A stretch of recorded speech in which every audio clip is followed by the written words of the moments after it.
Some nights you jolt awake from a dream, heart pounding, and you don't know why. Maybe it's the rain. Maybe it's the sound of footsteps in the hallway. Or maybe it's something you've never seen but always felt, right behind you. In today's video, I'll share 3 true horror stories, moments from ordinary life that twisted into waking nightmares. Where darkness isn't just the absence of light, it's where something is waiting for you. Don't watch this alone. Don't turn off the lights. And most importantly, don't forget to lock your door. Story 1. The Thing Under the Table. Imagine a young child left home alone during a violent thunderstorm. And he wasn't really alone. This is a memory I'll never forget, though it's been almost 2 decades. It happened when I was in 2nd or 3rd grade. Most of my childhood memories are blurry except for that night. A heavy storm had rolled in by late afternoon. My parents picked me up from school, then left for some charity event or gala I don't really remember. All I know is the roads got too dangerous and they couldn't make it back. I was home alone. My mom called from a friend's place where they ended up staying overnight.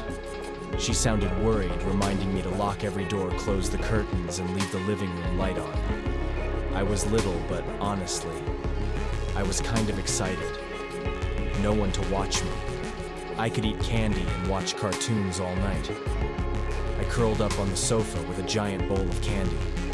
I meant to follow Mom's instructions before bed, but I fell asleep. I woke up to a strange coldness. The TV was off. The clock read just before 2 a.m. The house was dead silent.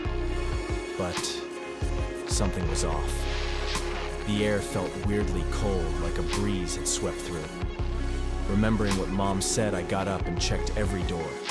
Front and back locked, windows shut, curtains drawn. Nothing out of place. Except the feeling. The cold wasn't from the weather. It was like a presence, quiet, invisible. I tried to calm myself and went back upstairs. That's when I heard it. A faint creaking sound. Soft. Repetitive. Not the wind. Not the rain. It was coming from the corner of the room. I turned on the ceiling light. Everything looked normal. But then a flash of lightning lit up the room through the window. In that moment of light, I saw the closet door. It was cracked open.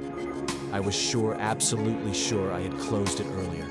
No screaming, no panicking. I just stood there, frozen. Then slowly, I began backing out of the room, step by step, quiet as a shadow. I crept down the stairs and crawled under the dining room table. It was the only place that felt safe. I started shaking. A few minutes later, I heard footsteps on the stairs. Not steady ones, they were shuffling. Uneven. Like someone who couldn't walk properly. I held my breath. The darkness felt suffocating. And then, I saw the feet. Bare feet, covered in mud and scratches. Pale, almost decaying skin. It wasn't clear if it was a man or woman. They stopped right in front of the table and dropped a wrench. It hit the floor with a sharp clank. If they bent down to pick it up, they'd see me. But they didn't. They just stood there. Still. We were locked in a deadly silence. I didn't blink. Neither did they. And then, they left. I heard the front door open, then close. I stayed under the table for what felt like an hour until the first light of dawn. When I was sure they were gone, I picked up the wrench and hid it. I never told my parents. I was scared they'd blame me for forgetting to lock the door. It wasn't until years later that I finally told them. They were shocked, but it was hard to believe because I had no proof, except for the fear that still lingers in me to this day. After that night, I slept with a nightlight for years, and I never forgot the one simple thing that could have saved me. Never forget to lock the door, especially during a storm. Story 2. The Man in the Rain.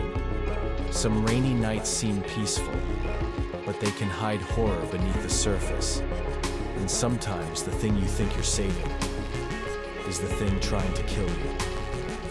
I was 15 when it happened. A rainy Saturday night in late spring. My parents went to bed early. I couldn't sleep, too many weird health issues, insomnia, anxiety, breathing trouble.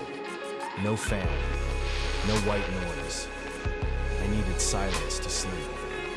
But the rain that night, it hit the roof like 1,000 fingernails tapping on my skull.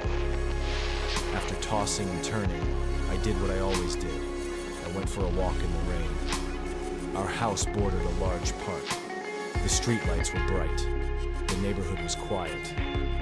My parents always said it was perfectly safe. I grabbed my raincoat and stepped outside, left my phone behind. Didn't want the screen light messing with my sleep even more.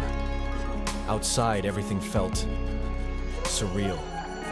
Trees swayed, streetlights shimmered in puddles. I walked a loop through the park, finally feeling calmer. But as I turned back toward home, I saw something lying in the street, a long, dark shape. At first, I thought it was a garbage bag, but then I realized it was a person. Someone lying face down, in the rain, in the middle of the road. My heart raced. Maybe they were hurt, or unconscious. I couldn't just walk away. I stepped closer, nervous and cold. But before I reached them, a howl from behind me. I spun around, nothing, just trees. When I looked back, he was sitting up. He hadn't moved, just sat up, staring at me. It wasn't fear I felt, it was raw terror. He stood, slowly, and smiled, a crooked, wild smile, then raised something shiny, a knife. I ran. He screamed behind me, "I'm gonna kill you." The rain was pounding. The ground was slick. I nearly slipped. I ran through the park, avoiding my house so he wouldn't know where I lived. I dove into the woods behind it, even though that's where the howling came from. I don't know if he was still chasing me. I didn't look back, because if I stopped, I'd die. Eventually, I hid behind a tree, holding my breath. All I could hear was rain. After almost 30 minutes, I took the long way back to the house. No one followed me. I made it home, alive. But I've never been the same. I never found out who he was. No one ever did. And that howl in the woods, no one could explain it. But I know one thing for sure. Even in the calmest rain, something monstrous could be waiting. Story 3. The Axe in the Rain. You can prepare for everything when heading into the woods, except the madness of another human being. I was 29, and the only thing that ever helped me clear my mind was camping. Not the national park kind, the deep wilderness, middle of nowhere kind. I grew up in Northern California. It's full of remote stretches of forest, untouched, wild, and dangerous. This happened just a few months ago. I had just gotten out of a horrible breakup. I felt like I was unraveling. I needed silence, solitude. So I loaded my car and drove no plan, just chasing memories. Eventually, I found a secluded river bend I'd stumbled on years ago, but my heart sank when I saw it. 2 pickup trucks were already parked near the trail. No one in sight. But I wasn't alone. I hesitated. Logic told me to leave. But my heart said the area's huge. They're probably far away. I kept going. About 15 minutes in, I passed 2 guys fishing. One of them saw me and quickly covered something with his jacket, then gave an awkward smile. "We're just shooting cans. Didn't mean to scare anyone." I nodded and walked on. But a heavy feeling stuck to me like the mist in those woods. I set up camp out of sight. When night fell, rain trickled down, mixing with the sound of the river. I tried to relax, read, forget. But things started to go wrong. While sitting by the river, I saw him. One of the men on the opposite bank. He waved. I forced a smile and waved back. He yelled out, asking my name, and stupidly I told him. Right after that, he lifted something up, a camera. He took a photo of me, then turned and walked away.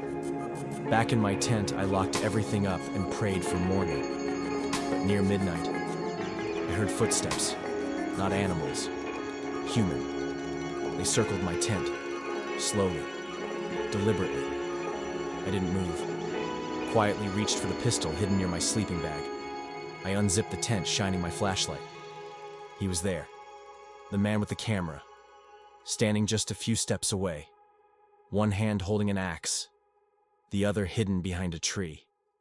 His face was expressionless, blank, like a body with no soul. I raised my gun. Leave, or I shoot. He didn't move. Then he whispered, "Ivan told me not to come." But I took care of Ivan. I fired into the air. He flinched, hesitated. I shouted, "Drop the axe." He did, tossing it into the mud. I made him kick off his boots, then checked him for weapons. I forced him to throw my gear out of the tent. While he fumbled, I packed as fast as I could. I hurled his boots into the woods and made him walk the opposite direction. I don't know if he followed me.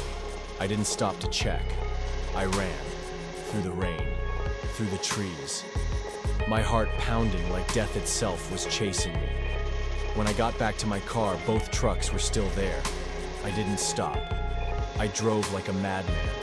Called the police once I had signal, but I never expected them to catch anyone. The one thing I'll never forget was what he whispered. I took care of Ivan. I don't want to know what that meant. All I know is, if I hadn't had a gun that night, I'd be next. Closing narration. We like to think the scariest things live in our imagination. But the stories you just heard were real. The stranger in the bedroom, the man in the rain, the killer in the woods with an axe. They exist, and they're just waiting for the right moment to meet you.